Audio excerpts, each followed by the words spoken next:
उपस्थित आपण सर्व श्रद्धावान उपासक उपासिका, वर्षाभासातील महान अशा पवित्र कालावधीमध्ये आपण या धम्मसंस्काराच्या निमित्ताने इथे उपस्थित आहोत. या धम्मसंस्काराच्या सुरुवातीला ज्या महामानवाने समग्र मानवजातीला दुःखमुक्तीचा महान असा संदेश दिला ते तथागत सम्यक संबुद्ध, तथागतांचा सन्मार्ग पवित्र बौद्ध धम्म, तथागताच्या सन्मार्गाचा प्रचार प्रसार करणारा तथागत निर्मित पवित्र भिक्खू संघ, आपल्या सर्वांचे उद्धार करते बोधिसत्व डॉक्टर बाबासाहेब आंबेडकर या महान अशा रत्नांना या धम्मसंस्काराच्या निमित्तानं सर्वप्रथम अभिवादन करतो. आज आपण जीविका राहुल वेलदोडे या बालिकेचा वाढदिवस संपन्न करीत आहोत. वेलदोडे परिवारामध्ये हा कार्यक्रम संपन्न होत असताना कालही वेलदोडे परिवारामध्ये भोजनदान झालं आणि आजही वेलदोडे परिवारामध्ये भोजनदान होतं. सलग 2 दिवस त्यांनी पूजनीय भिक्खूला वर्षाभासातल्या पावन पवित्र कालावधीमध्ये भोजनदान दिलं. आज त्यांच्या या सुंदर अशा बालिकेच्या वाढदिवसाच्या निमित्तानं ते पूजनीय भिक्खू संघाला चिवरदानसुद्धा करणार आहे. तेव्हा हे महान असं धम्माचं कार्य आहे आणि धम्माच्या प्रगतीसाठी सहाय्य ठरणारं हे कार्य आहे. जेव्हा एक चिवरधारी आपल्या घरामध्ये येतो किंवा आपल्या नगरात आपल्या वस्तीमध्ये येतो, तेव्हा तो संपूर्ण सद्धम्म घेऊन त्याच्यासोबत येत असतो. चिवरधारी लोकांचं दर्शन घेणं हे उत्तम मंगल आहे. महामंगल सूत्रामध्ये तथागत सम्यक संबुद्धानं सांगितलं या अर्थाने की चिवर हे ज्या ठिकाणी जाईल त्या ठिकाणी मानवाला सुखाचं कल्याणाचा मार्ग सांगणारं महान असं कर्म त्या चिवरधारेच्या वतीनं केलं जातं. आणि म्हणून हे चिवर वाढण्यासाठी किंवा या चिवराला गती निर्माण करण्यासाठी उपासक उपासिकांनी आपण आपल्या मनाशी एक संकल्प करायचा असतो की काही का होईना एका वर्षातून भिक्खू संघाला आमच्या परिवारातून एक चिवर गेलं पाहिजे. आणि सहज सोपी गोष्ट आहे. एका वर्षात आपण एक चिवरदान देऊ शकतो. बुद्धाच्या काळात बुद्धाच्या भिक्खू संघाला ते उपासक उपासिका लाखो चिवरदान द्यायचे, कारण एका विहारामध्ये 1000, 2000, 5000, 50,000, कधी कधी 1,00,000 भिक्खू राहायचे. आणि त्या काळातले लोक ते श्रीमंत होते बिचारे, आणि श्रीमंत असल्या कारणाने भिक्खूंना 10,000, 50,000 चिवरदान द्यायचे. तर ते महान असं मोठं पुण्यकर्म बुद्धाच्या सद्धम्मामध्ये सांगितलेलं आहे. वेलदोडे परिवार सातत्याने धम्म कार्यामध्ये आहे.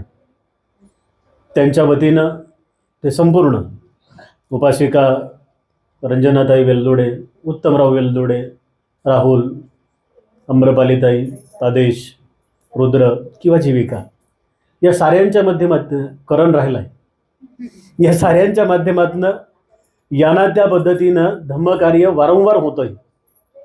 आणि म्हणून या धम्मकार्याला गती देण्यासाठी जो परिवार पुढे येतो आणि आपल्या घरामध्ये कार्यक्रम करत असताना पूजनीय भिक्खू संघातील सदस्यांना बोलून त्यांच्या हस्ते आपल्या घरातील सर्व कार्यक्रम संपन्न करतो, तेव्हा त्यांचं फार मोठं पुण्यकर्म बनत असते.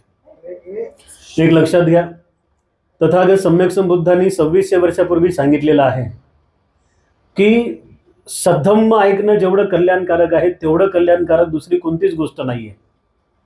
आता आम्ही तुम्हाला सद्धम्म सांगू लागलो तर ते आमचे पुण्यकर्म होत आहे. तुम्ही सद्धम्म ऐकू लागले ते तुमचे पुण्यकर्म आहे. आणि हे संस्काराचं सांगितलेलं आहे बुद्धांनी. मानवी मनाला संस्कारित करण्यासाठी आपण खूप चांगल्या पद्धतीनं चांगल्या गोष्टी केल्या की मानवाचं मन हे संस्कारित होत असतं. आणि संस्कारित झालेलं मन त्या माणसाला पुन्हा पुन्हा दुःखामध्ये पाडत नाही. बुद्ध काळातले असे अनेक संदर्भ आहेत की त्या संदर्भामध्ये आपल्याला असं दिसतं की अख्खाच्या अख्खा परिवार तथागत सम्यक संबुद्धांसमोर बसून, बुद्धाच्या भिक्खू संघासमोर बसून तासन तास प्रवचन ऐकायचं, तासन तास प्रवचन ऐकायचं. आणि या प्रवचनाच्या माध्यमातून त्यांना समजलेल्या गोष्टी ती त्यांच्या परिवारामध्ये चर्चा करायची, त्यावर संवाद करायचे आणि संवादातून मग दैनंदिन जीवनामध्ये ते आचरणामध्ये आणायचे आणि ते सारे लोक सुखी व्हायचे. वाराणसीमध्ये असाच एक संदर्भ आहे, खूप चांगला संदर्भ आहे तथागताच्या सद्धम्माच्या संदर्भामध्ये. कोणते लोक सद्धम्माकडे वळाले किंवा कोणत्या लोकांना असं वाटलं की नाही आम्ही सद्धम्माची सेवा केली पाहिजे, भिक्खू संघाची सेवा केली पाहिजे, आम्ही विहारात गेलं पाहिजे, आम्ही दान पुण्य केलं पाहिजे, आम्ही चिवरदान दिलं पाहिजे, आम्ही भोजनदान दिलं पाहिजे, असं कोणत्या लोकांना वाटतं? याच्यामध्ये गरीब आहेत, याच्यामध्ये मध्यमवर्गीय आहेत आणि याच्यामध्ये उच्च श्रीमंत लोक सुद्धा आहेत. म्हणजे या जगामध्ये निर्माण झालेल्या प्रत्येक व्यक्तीच्या पुण्यकर्मासाठी तथागत सम्यक संबुद्धांनी 2600 वर्षापूर्वी काही चांगल्या गोष्टी सांगितलेल्या आहेत. आणि त्या चांगल्या गोष्टी कशासाठी सांगितलेल्या आहेत? फक्त आणि फक्त मनाला संस्कारित करण्यासाठी, दुसरा उद्देश नाही त्याचा. बौद्ध धर्माचे 3 सिद्धांत आहेत. ते 3 सिद्धांत म्हणजे ऐकणे, समजून घेणे, मनाला संस्कारित करणे, याच गोष्टी आहेत. म्हणजे ऐकणे, समजून घेणे, मनाला संस्कारित करणे आणि आचरण करणे. मग तथागत सम्यक संबुद्ध कोणत्या आधारावर या सगळ्या गोष्टीचा विचार करून लोकांना दीक्षा द्यायचे? किंवा तथागत सम्यक संबुद्धांकडे आलेले प्रत्येक व्यक्ती, बाई असेल, माणूस असेल, लहान लेकरू असेल किंवा लहान मुलगी असेल, हे मरेपर्यंत खूप चांगल्या पद्धतीने सद्धम्माची सेवा करून आपल्या आयुष्यामध्ये सुख प्राप्त करून घ्यायचे. तर ह्या साऱ्या गोष्टीचं उत्तर आम्हाला सद्धम्माचं श्रवण करताना लगेच मिळून जातं. काय झालं बघा, वाराणसीमध्ये एकदा एक यश नावाचा खूप सुंदर आणि श्रीमंत घराण्यातला एक मुलगा होता. त्याच्याकडे सारं होतं. बौद्ध धर्माच्या विकासाच्या संदर्भात किंवा बौद्ध धर्माच्या लोकप्रचाराच्या कार्यामध्ये जर आपण त्याचा अभ्यास करण्याचा प्रयत्न केला तर आपल्या वारंवार असं लक्षात येतं, अरे बुद्धाकडे तर राजा आला, राजाचा पुत्र आला, राजाच्या राण्या आल्या, गरीब आला, श्रीमंत आला, दुःखी आला, सुखी आला, सगळेजण बुद्धांकडे यायचे आणि बुद्धांकडे येऊन सारे जण आपापल्या पद्धतीनं धम्म आचरण करून ते सुखी व्हायचे. वाराणसीमध्ये असाच एक राजपुत्र होता. धनाढ्य व्यापाऱ्याचा तो मुलगा होता. त्याच्याकडे काही कमी नव्हतं. धन, दौलत, पैसा, श्रीमंती, सोन्याची चप्पल तो घालायचा. जिसके पैरों में सोने की चप्पल वो साधा सुधा आदमी है क्या? नाही आहे. ज्यांनी पायामध्ये सोन्याची चप्पल घातली त्याच्याकडे श्रीमंती, पैसा कमी असेल का? अजिबात नाही. एवढ्या ऐश्वर्य संपन्न तो पोरगा. त्याचं नाव यश. त्याचे वडील धनाढ्य, तिथले सावकार, मोठे श्रेष्ठ व्यक्ती, ज्याला आपण बौद्ध धर्माचा इतिहास पाहताना म्हणतो की व्यापारी वर्ग त्या काळचा. अनाथ पिंडकासारखे, विशाखासारखे, अजातशत्रूसारखे असे मोठमोठे लोक. आणि त्याच पद्धतीनं वाराणसीच्या एका श्रेष्ठ मुलगा होता, पुत्र होता आणि तो साऱ्या गोष्टीनं संपन्न होता. बघा, बुद्ध म्हणतात आम्हाला रूप येतं ना, तर रूप सुद्धा ही आमचं पुण्यकर्माच्या आधारावर येत असतं. आम्हाला संपत्ती येते ना, ही संपत्ती सुद्धा आमच्या पुण्यकर्माच्या आधारावरती येत असते. आम्हाला जे सुख येतं हे सुख सुद्धा आम्हाला आमच्या पुण्यकर्माच्या आधारावर येत असतं. पुण्यकर्म सोडले तर जगामध्ये काही राहत नाही. म्हणजे जे काही चांगल्या गोष्टी आम्हाला मिळत आहे ते सारं काही आमच्या पुण्यकर्माच्या आधारावर आहे. आणि म्हणून हे पुण्यकर्म टिकवण्यासाठी आम्हाला वर्तमान काळात सुद्धा कर्म चांगले करावे लागतात. आणि चांगले कर्म केल्यानंतर, पुण्यकर्म केल्यानंतर भविष्य काळात सुद्धा आमचं सुख टिकतं. असे बरेच लोक आपण पाहतो की ते अगोदर श्रीमंत होते पण नंतर गरीब झाले.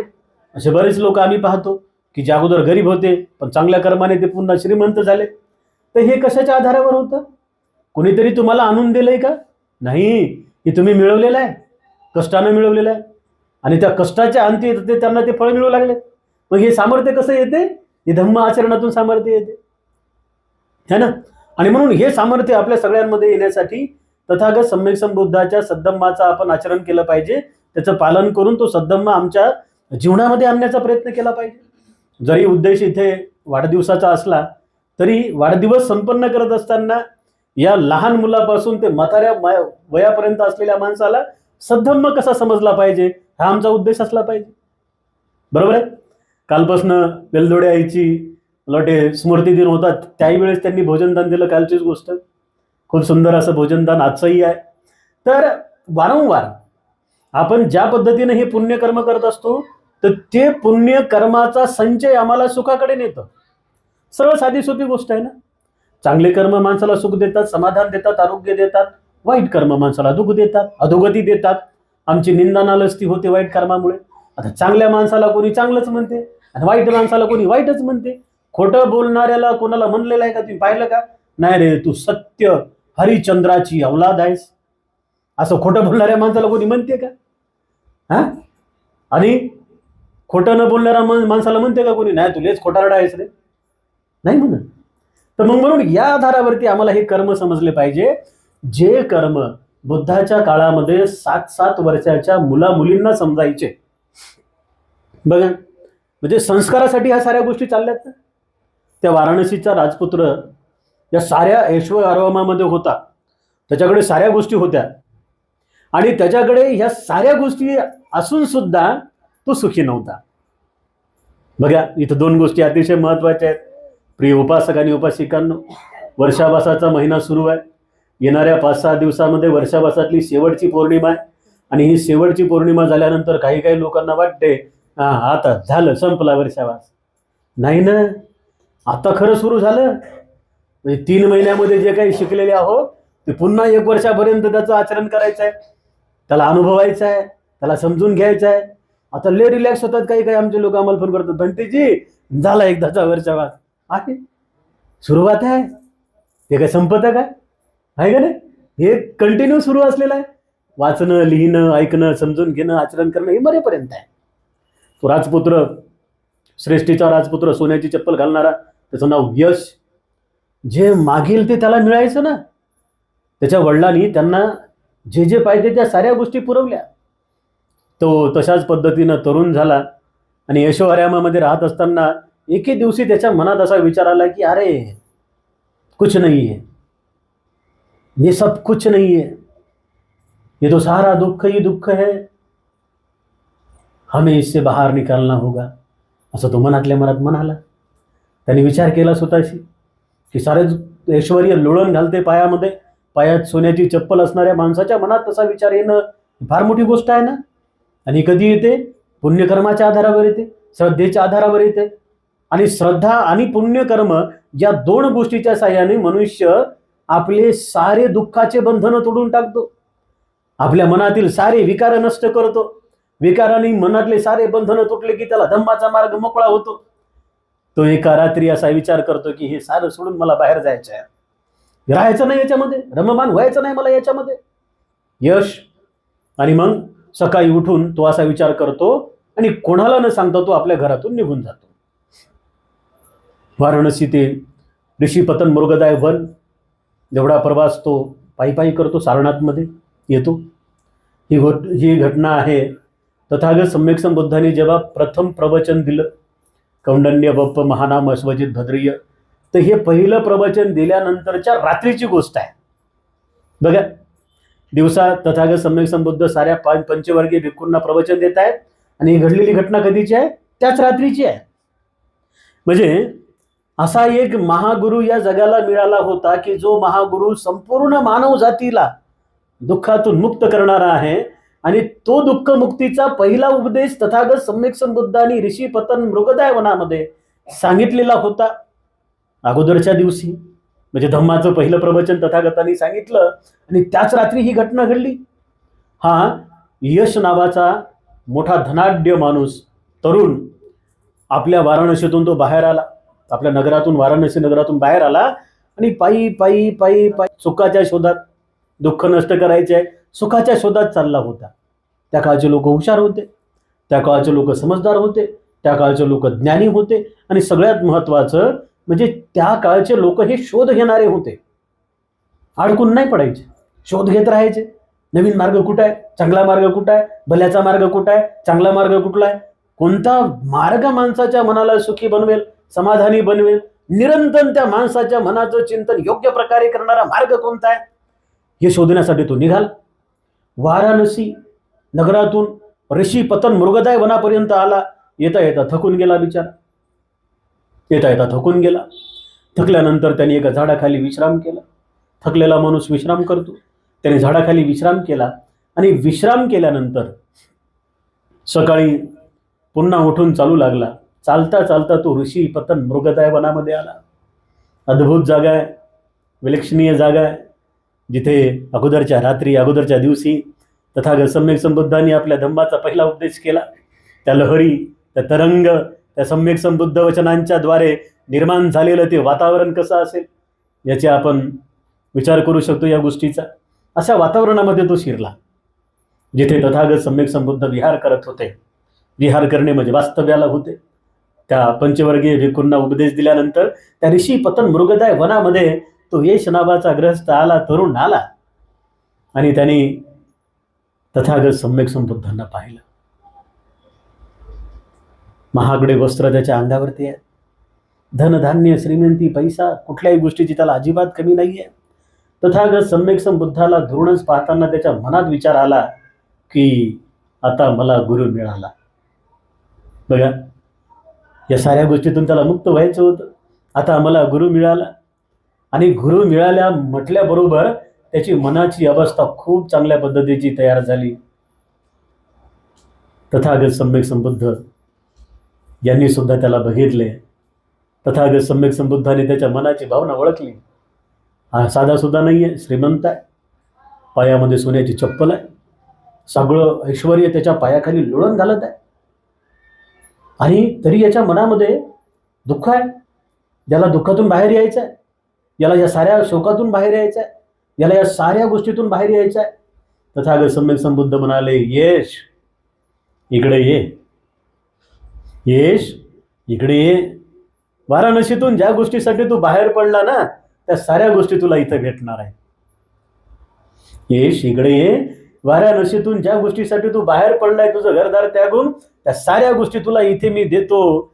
इथे दुःख नाही, इथे संकट नाही, इथे फक्त आणि फक्त निर्वाण आहे, सुख आहे, समाधान आहे.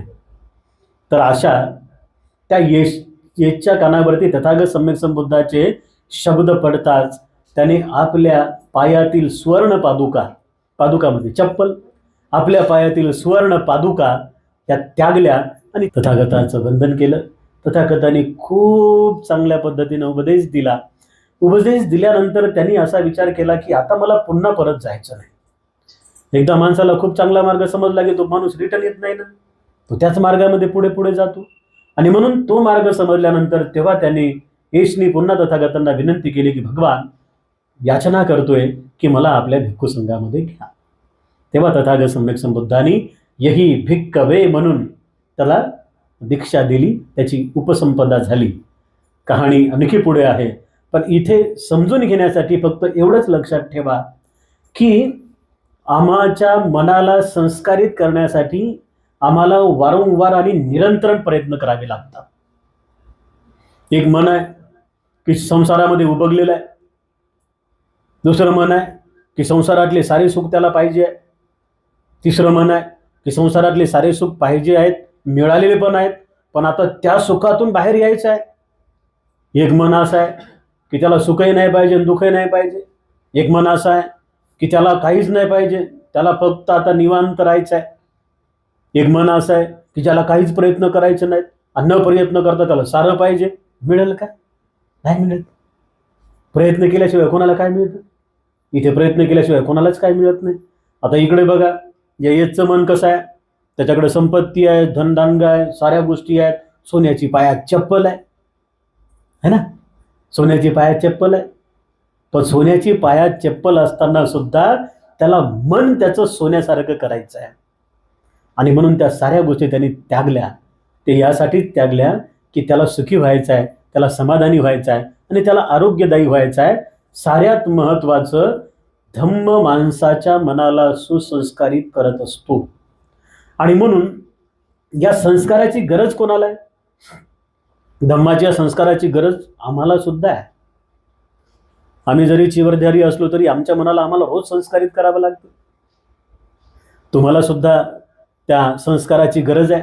लहान बालकांना सुद्धा संस्काराची गरज आहे. आता आपण असा विचार करतो की इथे असलेले 2-4 मुलं आहेत, बरोबर, आता त्या 2-4 मुलांना माझं सगळं समजत असेल का बरं? नाही. रुद्र आहे, जीविका आहे, ती दिदी तर चालू झाली तेव्हापासून अशीच पाहू लागली, मस्त छान लागली है ना. किती मन लावून ऐकू लागली ती बिचारी है ना. ते 2-3 पोरं आणखी, ती मागची पोरगी, या सगळ्यांना मी सांगितलं तसं 100% समजू लागलं का? नाही. म्हणजे रुद्राला जेवढं कळते तेवढं जीविकेला समजते का? आदेशला जेवढं कळते तेवढं त्या दिदीला समजेल का? या दिदीला जेवढं समजते तेवढं राहुल भैयाला समजेल का? राहुल भैयाला जेवढं समजते तेवढं आम्रपाली ताईला समजेल का? आम्रपालीला जेवढं समजते तेवढं केसराईला समजेल का? आणि केसराईला जेवढं समजते तेवढं रंजनाताईला समजेल का? उत्तमरावांना समजेल का? नाही है ना. म्हणजे आपल्या साऱ्यांच्या मनाची अवस्था कशी आहे? वेगवेगळी आहे. आपल्या सारांचं मन कसं आहे? वेगवेगळ्या पद्धतीने संस्कारित झालेलं आहे. पण हे सारं होत असताना आता आमची वाघ आई आपल्या छोट्याशा बाळाला घेऊन विहारात येते, नातीला आहे ना. ती पोरगी मला पाहिलं की असा हात सोडते, काहीच बोलता येत नाही तिला. मा पा एवढंच म्हणते, मा आणि पा. म्हणजे ती कुठेच जर आली ना, मी दिसल्याशिवाय ते दरवाजा ठोकणं काय बंद करत नाही. ती करू करू दरवाजा ठोकते. तर ते संस्कारित झालेलं मन आहे. आणि कोणाचंही मन, माझं तुमचं साऱ्यांचं मन सारखं आहे. पण या सर्वांच्या मनाला जर संस्कारित करायचं असेल तर कानावरती खूप चांगल्या पद्धतीनं सद्धम्म पडणं फार गरजेचं आहे. लक्षात घ्या, वेलदोडे परिवारातले सारे मुलं, राहुल, आदेश, करण, रुद्र, या साऱ्या मुलांमध्ये जी काही श्रद्धा आहे किंवा या परिवारातल्या साऱ्या लोकांमध्ये जी श्रद्धा आहे ती एकदाच आली का हो? नाही आली ना. एकदाच येत नाही ना. वाईटही गोष्टी एकदाच येत नाही, तर चांगल्याही गोष्टी एकदाच येत नाही. आता याही परिवारात दुःख नाही का? आहे ना, छोटे मोठे दुःख आहेत, छोटे मोठे दुःख आहेत, बरोबर आहे. आता छोटे मोठे जरी दुःख असले तरी ते सामर्थ्य धम्म निर्माण करून देते. तर ह्या गोष्टी आपल्याला निरंतर समजल्या पाहिजे. आणि ह्या गोष्टी समजत असताना वेळ मिळेल त्या प्रसंगी धम्म ऐकून आपल्या मनाला आपल्याला संस्कारित करता आलं पाहिजे. बघा, दुसरं कोणी आमच्या मनाला संस्कारित करत नाही. आमच्या मनालाच आम्हाला संस्कारित करावं लागतं. बरं, दुसरं कोणी जर धाकधूक दाखवून जर संस्कारित मनाला केलं तर ते टिकणार आहे का? नाही टिकत ना. एखाद्या पोराला म्हणायचं पुस्तक घेऊन बस, नाही तर बुक्कीच घालतो पाठीत, आहे ना.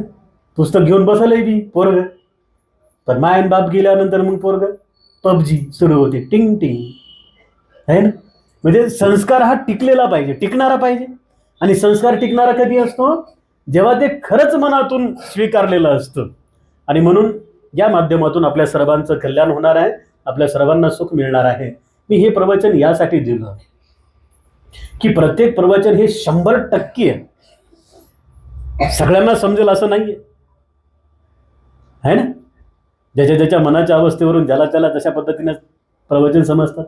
आता इथे जरी आपले 50-60 लोक असले तरी आमचं प्रवचन यूट्यूबला टाकल्यानंतर 10-10 हजार लोक पाहतात. आणि ते लोक आम्हाला फोन करतात, म्हणते जी खूप चांगलं सांगता हो तुम्ही, लोकांच्या कल्याणाचं सांगता. कारण त्या लोकांना ते समजू लागलं की यार हे कल्याणाचं आहे ना, हे मंगलदायी आहे. आणि म्हणून कल्याणाचा मार्ग आपण वारंवार वयाचा विचार न करता कल्याणाचा मार्ग आपण निवडला पाहिजे. जे परिवार पूजनीय भिक्खू संघाला घरी बोलवतात, त्यांच्या हातून वंदना घेतात, त्यांना भोजनदान देतात आणि वंदना झाल्यानंतर प्रवचन ऐकायला लोकांना लावतात, त्या परिवारापेक्षा पुण्यकर्म इतर कोणाचे होत नाहीत, लक्षात घ्या. तर हे पुण्यकर्म आपण वारंवार निरंतर पद्धतीनं वाढवण्याचा प्रयत्न केला पाहिजे. यामध्ये सुख आहे, यामध्ये समाधान आहे. जीविकेचा वाढदिवस संपन्न करत असताना जीविका हिला खूप खूप आरोग्य मिळो, ती खूप सुखाने समाधानाने तिच्या सर्व इच्छा पूर्ण होत, अशा पद्धतीनं खूप मंगल मैत्रीची भावना तिच्याविषयी या ठिकाणी मी देतो. आणि यानंतर तिनं पूजनीय भिक्खू संघाला चिवरदान होईल. त्यानंतर जीविकेला आशीर्वाद दिला जाईल. आणि हा छोटेखानी परंतु धम्म ज्ञानाचा मोठा कार्यक्रम आपण या ठिकाणी संपन्न करणार आहोत. श्रद्धावान वेलदोडे परिवाराच्या वतीनं हे दान जीविका हिच्या वाढदिवसानिमित्त पूजनीय भिक्खू संघाला होत आहे. वर्षावसातलं महत्त्वाचं दान म्हणजे चिवरदान, फळदान. अष्टपरिष्कार दान, आर्थिक दान पूजनीय भिक्खू संघाला संपूर्ण बेलदोडे परिवाराच्या वतीनं होत आहे. या दानाच्या प्रतापाने जीविकेला खूप खूप सुख, समाधान, आरोग्य मिळो अशा प्रकारची मंगल मैत्रीची भावना आम्ही पूजनीय भिक्खू संघाच्या वतीने व्यक्त करतोय. इमं भिक्खं भिक्खू संघस्य दानं देमं पूजेमं द्वितीयंपि तृतीयंपि भंतेजी. आम्ही आमच्या परिवाराच्या सुखासाठी, समाधानासाठी, आरोग्यासाठी, आमच्या मनाला धम्म संस्कार लावण्यासाठी आपणास पूजनीय भिक्खू संघास वर्षाभासाच्या पवित्र कालावधीत हे दान देत आहोत. साधू साधू साधू. बंतेजी, मी माझ्या वतीनं माझ्या वाढदिवसाच्या निमित्तानं माझ्या पुण्यकर्मासाठी आपणास पुण्य भिक्खू संघास हे दान देत आहे. भंतेजी, माझ्या या छोट्याशा पुण्यकर्माने मला सुख मिळो, समाधान मिळो, आरोग्य मिळो. साधू साधू साधू. वंदामि भंते. सभ्यन्ते विभजन्तु सर्वरोगो विनश्यतु माते भवत्वन्तरायो सुखी दीर्घायिको भव. दानं ददन्तु श्रद्धाय शीलं रक्षन्तु सर्वदा. भावनाभिरता हुन्तु गच्छन्तु देवतागता. सभ्ये बुद्धा बलपत्ता पच्चकानं च यं बलम् अर्हन्तानं च तेजेन रक्षं बन्दामि सर्वसु. भवतु सर्वमंगलं. आपल्या सर्वांचं मंगल हो.